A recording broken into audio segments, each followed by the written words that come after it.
எல்லோருக்கும் வணக்கம். Welcome to ஷேர்காந்த். இன்றைக்கி 19/12/2025 ப்ரீ மார்க்கெட் அனாலிசிஸ் எப்படி இருக்க போகுதுன்னு பார்ப்போம். நிஃப்டியை பொறுத்தவரையும் நிஃப்டியை பொறுத்தவரையும் என்ன மாதிரி இன்றைக்கி நியூஸ் ஓவரால் குளோபலாக எப்படி இருக்குன்னு பார்த்தீங்கன்னா, எஃப்ஐ நேற்று 600 கோடி வாங்கியிருக்காங்க. இது ரொம்ப பாசிட்டிவான ஒரு விஷயமா இருக்குது. அதே மாதிரி ஓவராலாக நீங்கள் பார்க்கும்போது மார்க்கெட் இன்வெஸ்டரு இந்த ட்ரேடரோட மைண்ட் செட் எப்படி இருக்குன்னா, கன்சாலிடேஷனில் போகிறதுக்கான வாய்ப்புகள் இருக்குது. அப்போ சைட்வேஸில் எடுக்கிறதுக்கான வாய்ப்புகள் இருக்கோ அப்படின்னு சொல்லி பார்க்குறாங்க. இது ஒரு முக்கியமான விஷயம்.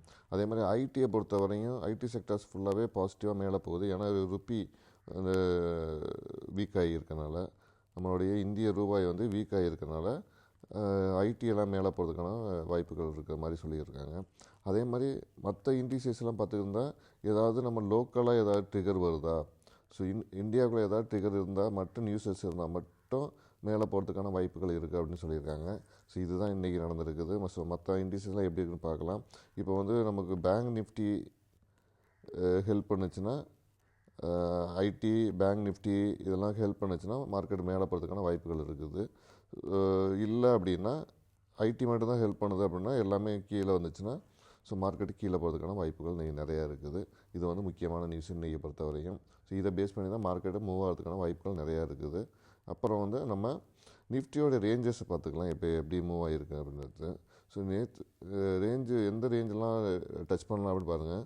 இது நேற்று நிஃப்டி க்ளோஸ் பண்ண ரேஞ்சு 21,816, ஃப்யூச்சர் 25,000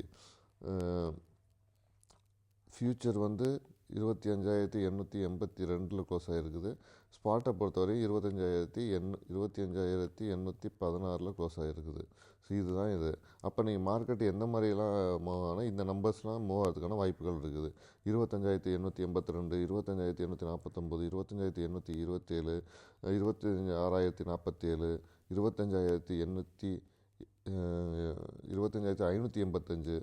அப்போ 25,882 செக் பண்ணணும், 25,816 செக் பண்ணணும், 25,750 செக் பண்ணணும், 26,047 செக் பண்ணணும், 25,700 செக் பண்ணணும். இதெல்லாம் நீங்கள் செக் பண்ணி பார்த்தீங்கன்னா தெரியும் மார்க்கெட்டு எந்த மாதிரி மூவ் ஆகிருக்குன்னு சொல்லிட்டு. இதுதான் முக்கியமானது. இந்த அதே மாதிரி 25,930 இந்த ரேஞ்செலாம் டச் பண்ணதான்னு பாருங்கள். மார்க்கெட் இதெல்லாம் இந்த லெவல்லாம் டச் பண்ணதான்னு பார்த்தீங்கன்னா தெரியும் உங்களுக்கு மார்க்கெட் எப்படி மூவ் ஆகிருக்குன்னு சொல்லிட்டு. ஓவராலாக நீங்கள் மார்க்கெட் எப்படி மூவ் ஆகுது பாருங்கள். நேற்று இஎம்ஐஸ்லாம் இஎம்ஐயை பொறுத்தவரை நேற்று எல்லாமே நெகட்டிவில் தான் வச்சுருக்காங்க, ரெட்டில் தான் மூவ் ஆகுது. அதனால் பார்க்கலாம் யார் எந்த இண்டெக்ஸைஸ்க்கு ஹெல்ப் பண்ணுறாங்கன்னு சொல்லிட்டு. இதை பேஸ் பண்ணி நம்ம நாளைக்கு எடுக்கிறதுக்கான முயற்சிகள் பண்ணுவோம்.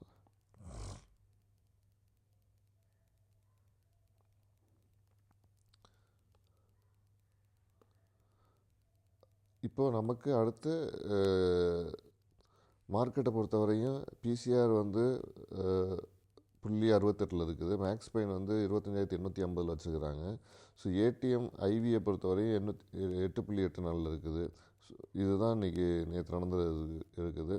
ஓவராலாக நேற்று மார்க்கெட் 3 பாயிண்ட்டு தான் இறங்கியிருக்குது. இதெல்லாம் எப்படி இருக்கும் அப்படின்னு தெரியாது நமக்கு. அப்போ அது அப்பில் மூவ் ஆகுதா, டவுனில் மூவ் ஆகுதா, நான் டைரெக்ஷனில் போகுதா, இல்லை வேறு ஏதாவது ப்ரீபிடி டைரெக்ஷனில் போகுதா, எனி டைரெக்ஷன் மூவ்மெண்ட்டான்னு நமக்கு தெரியாது. என்ன வேணாலும் மூவ் ஆகலாம். அதனால் அதை பார்த்துட்டு நீங்கள் ட்ரேடிங் எடுங்க. ஆப்ஷன் பையை பொறுத்தவரையும் ரொம்ப இது. ஆப்ஷன் செல்லருக்கு மேபி அவங்களுக்கு லக் இருக்கிறதுக்கு சான்சஸ் இருக்குது, பார்க்கலாம். நான் செபி ரிஜிஸ்டர் அட்வைசர் கிடையாது. இது full and full paper trading அந்த இதுதான் பண்ணி பார்க்கணும். எஜுகேஷனல் பர்பஸ்க்காக தான் போய்கிட்டு இருக்குது. இதை பாருங்கள் நீங்கள். இப்போ அப்புறம் நம்மளுடைய காலை பொறுத்தவரையும் ஆப்ஷன் இதில் செயினை பொறுத்தவரையும் பார்த்திங்கன்னா, ஓவராலாக இப்போ ஏடிஎம் 26,800 நீங்கள் செக் பண்ணிங்கன்னா 120 ரூபா இருக்குது. அது லாங் பில்டப் பண்ணிக்கிட்டு இருக்காங்க.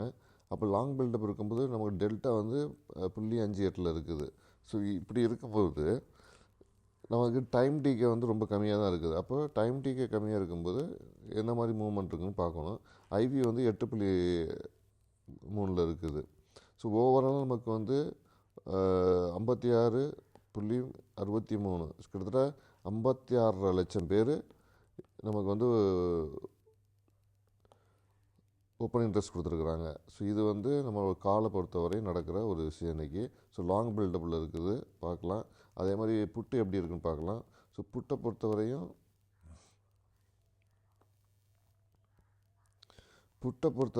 அதுவும் லாங் பில்டப்பில் வச்சுருக்காங்க.